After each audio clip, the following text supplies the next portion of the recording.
Hello and welcome to another video on Primal Conquest Dino Era. In this video I'm going to be discussing the important parameters that you need to know early on in the game.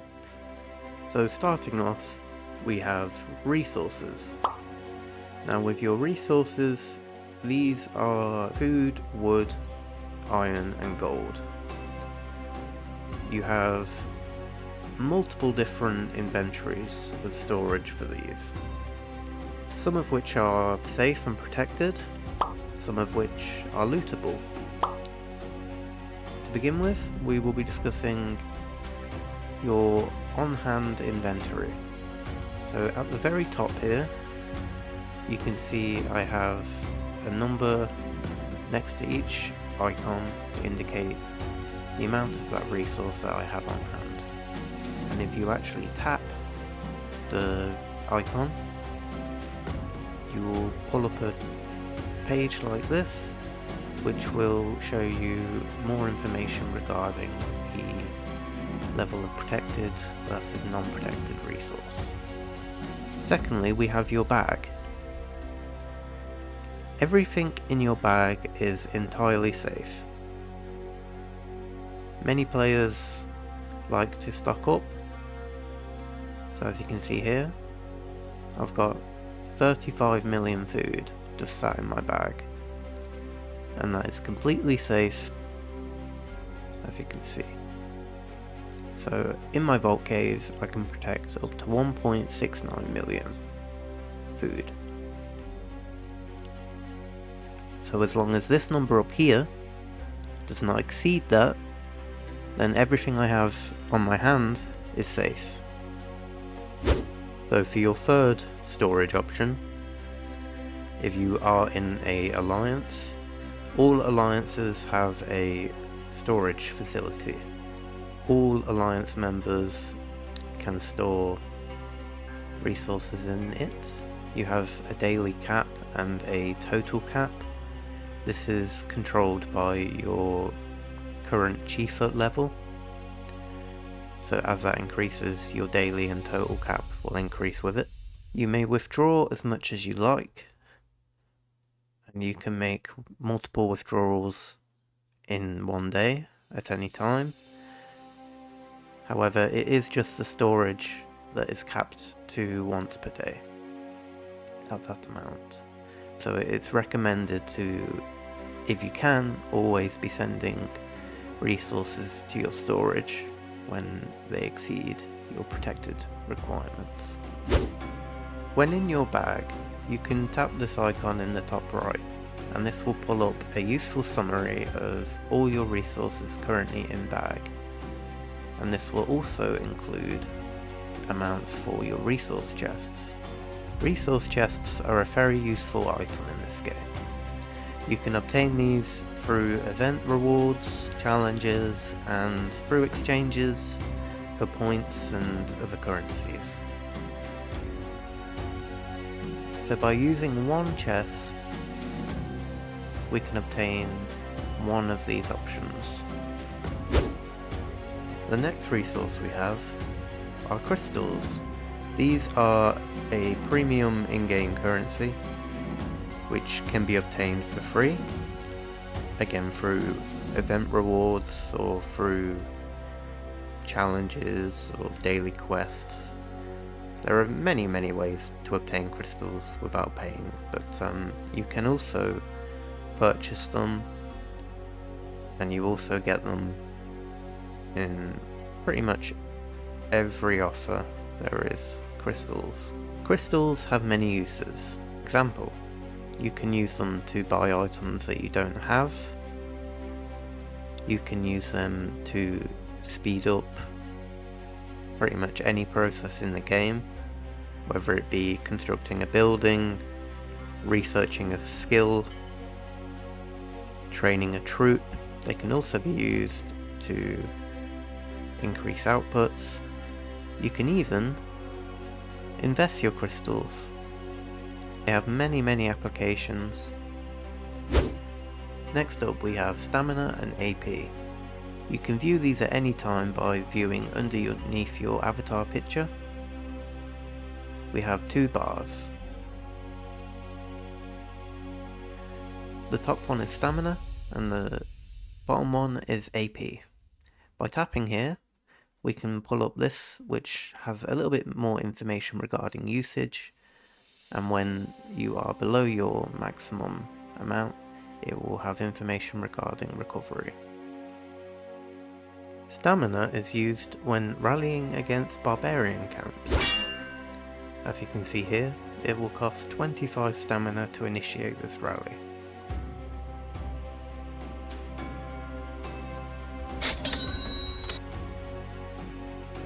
Stamina is also consumed when joining others.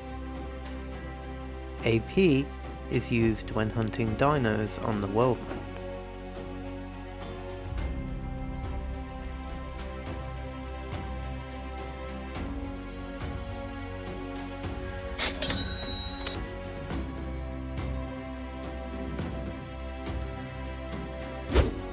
Next up is CP. CP stands for Combat Power. Your combat power can be found at the top of your screen next to your VIP counter. This is your overall CP. This is a combination of all your different power sources. When in an army loadout menu, you can view your individual March CP. This is different to your overall CP as it focuses only on the troops within that march. So for example, this current lineup has a CP of 2.2 million, whereas my overall CP is much higher. This is because it involves only 100,000 troops and only these 5 dinos. Whereas my overall CP will include my entire army and all my soul pets. So by now I imagine you're fairly familiar with this screen. This is the Repel Invaders Tower Defense mode. From around stage 1000 you can obtain this AFK reward. By progressing in the stages in Repel Invaders, you can increase the hourly rate of which this increases. The repelling time here is capped at 8 hours, so remember to try and claim this every time that you log in, or at least once every 8 hours, as once it hits 8 hours, this will essentially stop generating. It won't overflow and you won't be able to obtain anything past that point. To view the number of aid emblems you currently have, you go to your Saw Pets, go to the aid tab, and here you can see the aid slots and your Trailblazers. The Trailblazers are simply your top level dinos. And as you can see here, it says the lowest level Trailblazer determines the level of the other Saw Pets. And that is the Saw Pets down here. So these dinosaurs are going to get boosted to the lowest level of these. Each slot is locked and is unlockable by reaching the corresponding Chieflet level.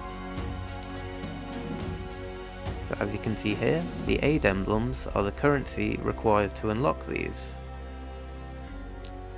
The amount required to unlock each slot scales with each, as it increases. So at the moment this one only costs 60,000, but I can tell you from experience that this one costs 1 million. So it is very important to always be claiming these, as later on in the game, if you haven't, like I did, I did on my main, you're gonna regret it, because it means that you've got to really,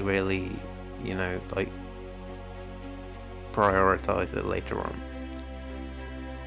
There are some premium features that I have missed out intentionally, but if you did want to go down that route, You can see here we have a super claim, so if we activated this, so this would last 30 days, and we would have 50% extra on these. Of course, I wouldn't recommend doing it this early on, as it's not very high to begin with. Another premium feature with the aid slots is this one. So this is the extra aid slot, so the first one. And finally we have event currency. So this one definitely varies a lot, as you can imagine, as there is many events, and multiple of them have their own individual currencies, the mini-games as well. The main events that jump to mind are Dino Scale and Alliance Flag Capture. Both of these events have their own exchanges, as well as their own exclusive currency. For Flag Capture you have Flag Emblems, and for Dino Scale we have Dragon Scales. Both of these are obtainable only through competing in the event, but in Dino Scale, as you can see, we have a loser reward as well as a winner reward. So just by participating you can obtain those. But yeah, there are some event exclusive currencies, as well as minigame currencies. So for example, Fruit Crush has its own exchange and its own currency. Then we have, so the trophy shop is linked to events such as the Mammoth Hunt, and as you can see here, so the last event we had was the Mammoth Hunt, so this is the Mammoth trophy shop. And then Gate of Blocks is a minigame as well, which has this currency. So it can be worth checking out all of these and just getting a bit of a better understanding. Okay, I think that's it for this video. Thank you very much for watching, and I'll see you in the next one.